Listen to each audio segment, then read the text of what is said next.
조선 사설 오보였습니다, 여러분. 정말 나쁜 놈들 아닙니까? 이런 거랑 비슷한 원리예요. 왜 최근에 자, 잠깐 화나실 수 있는 기사인데요. 조선일보 사설을 한번 먼저 보여드릴게요. 조선일보입니다. 74%가 연체, 경기도 금융복지의 결과. 최근에 이제 대통령이 국무회의를 통해서 서민금융이라고 하면서 15.9% 받아먹는 게 맞냐? 라고 이제 성토하는 걸 통해서 서민금융 대책 마련 지시하는 거 보셨을 텐데, 이게 이제 경기도의 성공 사례 가지고 그렇게 말씀하시는 거거든요. 그런데 조선일보 사설에 따르면 충격적입니다. 뭐라고요? 이재명 대통령이 경기지사 시절에 추진했던 금리 연 1%의 저신용자 대출이 연체율 74%라는 참담한 결과를 냈다. 대출받은 사람의 39%는 연락조차 두절된 상태라고 한다. 이대로면 전체 대출액의 절반인 600억여 원은 상환받지 못해서 경기도민 세금으로 메워야 한다. 금융 원리를 무시한 채 강행한 금융복지 정책의 실패가 수치로 증명이 된 것이다. 자, 이 기사, 이 사설대로라면 대통령의 서민금융 정책, 다소간의 이제 대출에 따른 그 회수 못할 부담을 은행들이 감안하고서라도 어느 정도 그걸 해야 되지 않느냐, 이익 환원 차원에서 그런 건데, 만약에 연체율이 74%나 되고 40% 가까운 사람이 연락조차 두절된 상태라면 이건 문제 아니냐라는 생각이 충분히 들 수 있겠더라고요. 그쵸, 그래서 제가 과연 이게 사실인가 팩트 체크를 해봤어요. 그랬더니 네. 미리 결론을 말씀드리면 개뻥입니다. 이거. 네. 그래서 제가 청와대 대통령실에다가 확인을 했어요. 조선일보 사설 내용과 확인해 보니까 사실이 아닌데 이거 대응하실 계획이 있으십니까? 없으십니까? 물어봤어요. 그랬더니 대통령실에서 미처 못 챙겼답니다. 그래서 사실이면 이거 법적 대응도 검토해야 되지 않겠습니까? 라고 물론 실무자 차원의 답변인데 답변도 받아냈거든요. 네. 자, 왜 개뻥인지 확인해 보니까 실제로 저 조선일보 기사와 사설을 통해서 내란당이 언론 플레이까지도 했더라고. 내란당 단독. 이 경기지사 때 만든 저금리 저신용대출 4명 중 3명 안 갚았다. 안 갚았다. 그리고 이재명표 경기도 극저신용대출 60% 이상 회수 불가. 네. 경기도에서 실패한 도박 실험을 다시 반복하는 이재명 정부. 이렇게 이제 조선일보와 내란당의 핑퐁을 통한 이재명 정부 흔들기가 진짜 심하다. 그래서 이제 팩트 체킹을 해봤어요. 그랬더니 네. 다행히 웬열 경기도에서 바로 오늘 대변인 브리핑 자료를 냈더라고요. 그래서 경기도가 이렇게 시의적절한 자료를 해서 봤어요. 그랬더니 실제로 자 보시죠. 요 내용을 읽어드릴게요, 그냥. 자, 경기도. 네, 경기도지사는 민선 7기 극저신용자 대출은 코로나로 인해서 정말 힘든 처지에 계시는 도민들을 위한 제도로 만들어졌다면서 이 코로나 직후에 어려웠던 우리 도민들에게 담비와 같은 금융 지원이었다고 밝혔습니다. 경기도지사가 이재명 대통령의 서민금융을 지지하고 있습니다. 네.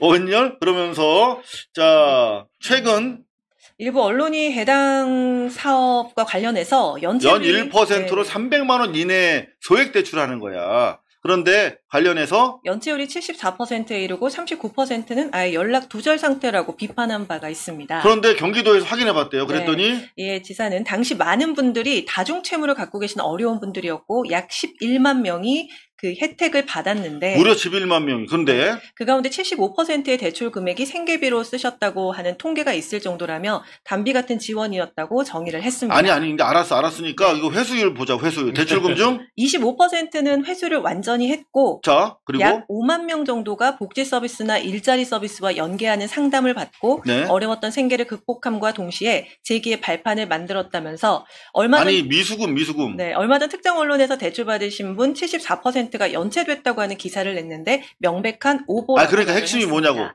25%는 완전히 회수된 상태고요. 상담수가 만기 연장 또는 분할 상환 단계로 접어들었기 때문에 연체율은 75%의 절반 수준인 30% 후반대에 불과하다고 수치를 제시했습니다. 이게 핵심이네. 25% 완전 회수고 75% 연체율이 사실이 아니라 이분들 얼마나 어려우면 300만 원을 빌리겠어요. 그렇죠. 여러분들. 그분들 입장에서 정말 어려운 가운데 열심히 노동해서 갚고 계신 거야. 그래서 대부분이 연장해달라, 만기 연장해달라 또는 저 분할 상환하면 안 될까요? 그래서 합의하에 잘 갚고 계시다는 거야. 그래서 실제로 연체율은 30% 후반대밖에 안 된다는 거지. 정말 어려운 가운데 단비처럼 그 300만 원 가지고 재기를 모색하고 있는 사람들한테 저렇게 진짜 돌을 던지는 조선 사설 오보였습니다, 여러분. 정말 나쁜 놈들 아닙니까? 오보가 정말 나쁜 거는 이런 거랑 비슷한 원리예요. 왜 최근에 이제 조국 혁신당의 그 문제도 있잖아요. 성추행, 성희롱 뭐 이렇게 하면 그런 것들에 해명을 한다, 뭐 한다, 또 비판한다 하면서 2차 가해가 이루어지잖아요. 그렇죠. 마찬가지예요. 지금 여기서 보면 이게 이제 정부 또는 경기도 또 이재명 대통령 등에 대한 뭐뭘 실패한 걸 마치 호도한다라고 그걸 비판하는 것 같지만 뒤집어서 저신용자들 사회 그야말로 코너에 몰린 어려운 분들은 잘 돈을 안 갚는다. 그리고 그냥 이렇게 내리 그냥 뭐라 그래 배째라식으로 나온다라는 식의 그 선입관을 조장하는 굉장히 나쁜 오보입니다.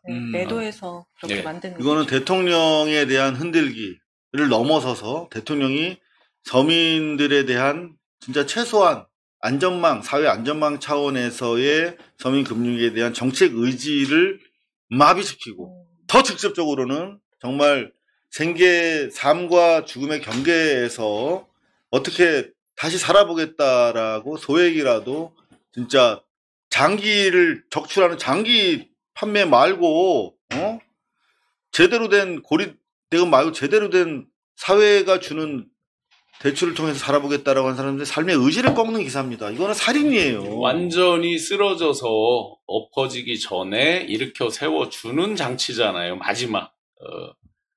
그런데 그거마저 예를 들어 여기서 연체율을 낮추는 방법은 테크니컬한 건 다 알고 있어요.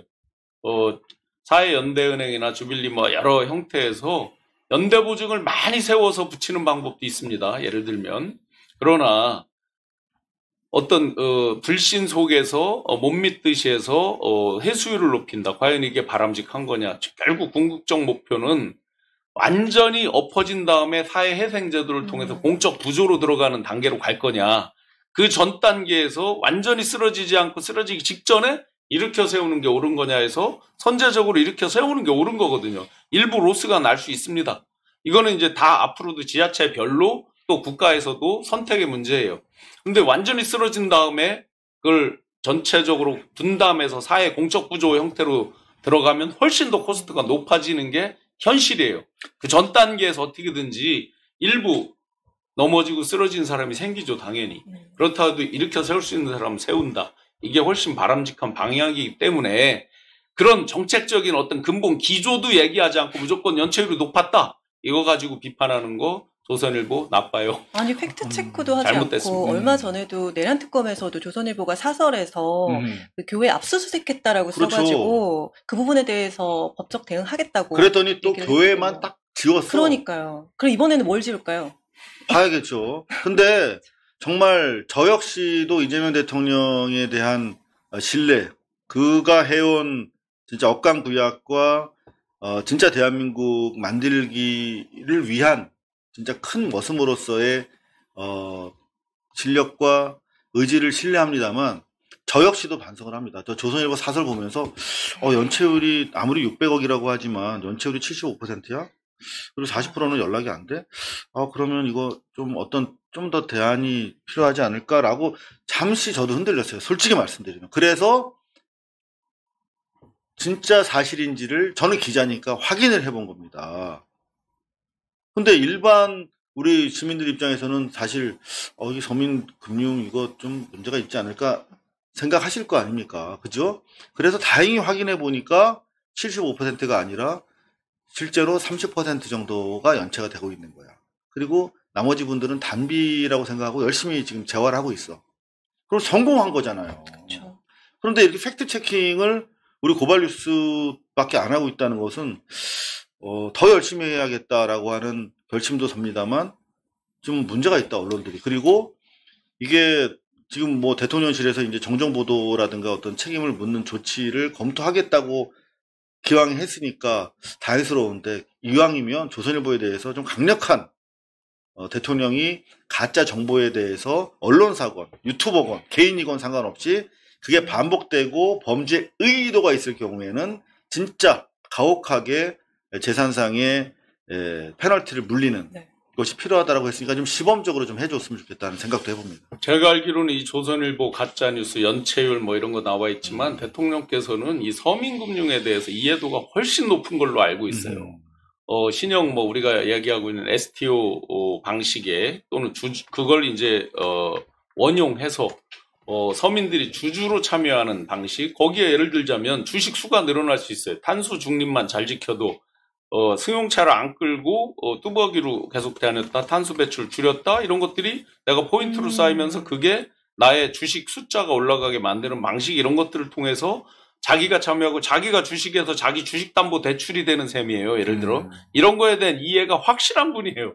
실제로 그런 서민금융에 대한 실행 노하우도, 현장 경험 노하우도 있고 그런 이론적 베이스까지 같이 갖춰져서 이재명 정부 내에서 서민금융에 대한 획기적인 어떤 다른 대안들이 나올 예정으로 저는 알고 있어요. 오케이. 네. 자, 이게 뭐 훨씬 더 뭔가 뭐 많이 알고 계신데 말씀 편하게 못합니다. 이 고위공직자이기 때문에. 그리고 끝으로 지금 뭐 경기도에서 이런 입장을 조속하게 내준 부분에 대해서 좀 평가를 해야겠다. 사실 이 김동연 지사에 대해서 지난 선거 과정에서 워낙 쌓인 격혀한 문제의식, 배신과 실망감들이 있기 때문에 이게 중앙에서 보도가 좀 안 됐던 것 같은데, 저희 이왕이면 저희 경기도에서 제대로 이재명 정부 성공을 위해서 하는 시책이 있거나 그러면 저희 뭐 그냥 가져와서 여러분들한테 빨리 보고 드릴 수 있도록 하겠습니다.